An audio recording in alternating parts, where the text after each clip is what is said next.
అల్లూరి జిల్లా చింతపల్లి మండలం వాముగడ్డలో అంతుచిక్కని వ్యాధులు చుట్టుముట్టాయి. దాంతో గత వారం రోజులు ముగ్గురు పసికందులు మృతి చెందిన ఘటన స్థానికంగా కలకలం రేగింది.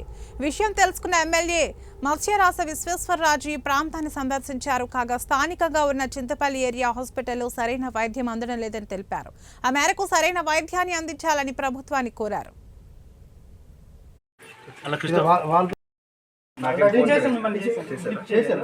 తర్వాత మళ్ళీ ఫోన్ చేసిన నా దగ్గర నంబర్ ఉంది కరెక్ట్ అంబులెన్స్ కోసం చెప్పారా? తర్వాత కలెక్టర్ ఆఫీస్ చేసాం, రెస్పాండ్ అయ్యి అయితే ప్రశ్నించాను. మొన్న మీరు చెప్పారు కదా డాడీ, అలా పుత్రు వాళ్ళు అల్లుడు వాళ్ళు మా దగ్గర లేదు కలెక్టర్ ఆర్డర్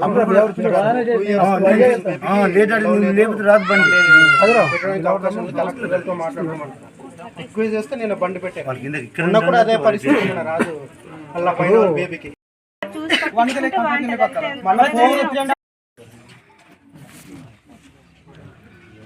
అల్లూరు సీతారామరాజు జిల్లా చింతపల్లి మండలం వాంగడ్డ కొత్తూరు గ్రామంలో వారం రోజుల వ్యవధిలో ముగ్గురు పసికందులు చనిపోవడం జరిగింది.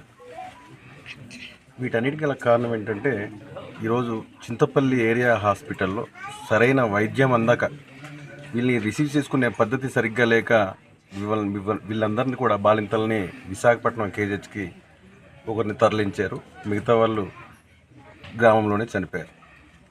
వీళ్ళన్నీ చూసిన తర్వాత గతంలో వైఎస్ఆర్ కాంగ్రెస్ పార్టీ విలేజ్ క్లినిక్లు ఫ్యామిలీ డాక్టర్ పేరుతో వైద్యాన్ని గ్రామాలకి చేరువ చేశారు, ప్రతి గడపకి చేరువ చేశారు. కానీ ప్రస్తుత కూటమి ప్రభుత్వం మా గిరిజనుల ప్రాణాలని పట్టించుకోకుండా గాలి కొదిలేసి మమ్మల్ని ఎందుకు పనికిరాని వాళ్ళుగా ఈరోజు చూడడం జరుగుతుంది. ఈరోజు గిరిజనులందరికీ మెరుగైన వైద్య విద్య